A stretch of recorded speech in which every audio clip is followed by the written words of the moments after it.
Welcome to the deep dive.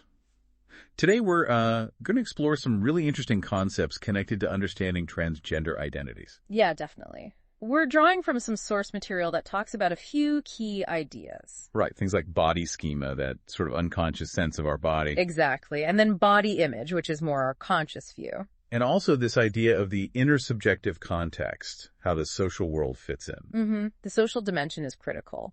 And we should probably also touch on body imagining. Okay, great. So the plan is really to unpack these terms, trying to look at them in a, let's say, descriptive, non-normative way. See how they might shed light on lived experiences. Sounds good. A descriptive approach, just understanding the concepts. So where should we start?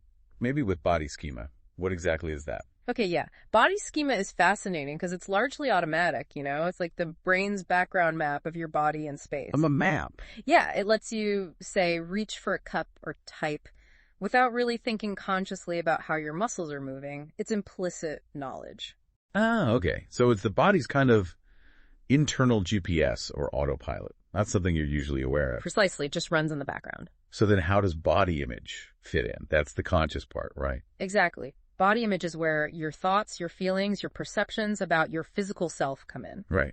How you actually see yourself, maybe in the mirror, and how you feel about that reflection. Yes, it's a much more deliberate sort of internal evaluation, but they're definitely connected. The unconscious schema can influence the conscious image and vice versa. I see. So your body might function perfectly fine according to its schema, but your conscious experience, your image of it, could feel very different, maybe misaligned. That's a really important point, that potential disconnect. Okay, so let's bring in the third piece, this intersubjective context.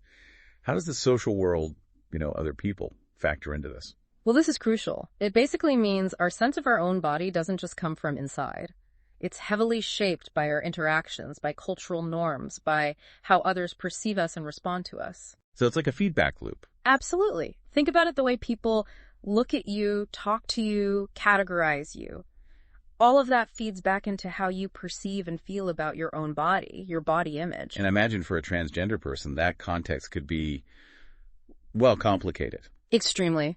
If your internal sense of self, your gender identity, doesn't match how society reads your body and interacts with you based on that reading, that creates a significant tension. A tension that would directly impact body image, surely. Definitely body image. And some research even suggests it might over time affect the underlying body schema itself, though that's more complex. Wow. So it's not just my internal feeling, but how the world interacts with me that shapes this whole picture. Exactly right. And that naturally leads us toward body imagining.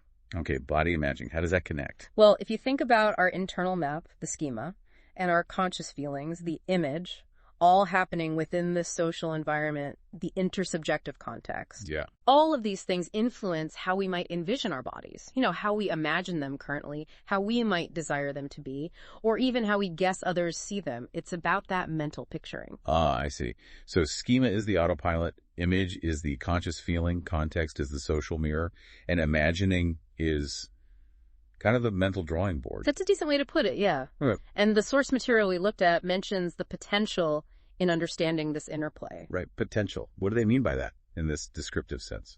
Well, using potential descriptively here just highlights that these aren't fixed states. The relationship between schema, image, context, and imagining is dynamic. There's always the possibility for shifts, for alignment, or, as we mentioned, misalignment. So things can change, evolve. Exactly. It points to the inherent capacity for different configurations of these experiences within an individual. It kind of makes you think, doesn't it, about what it's like internally when these aspects don't quite line up.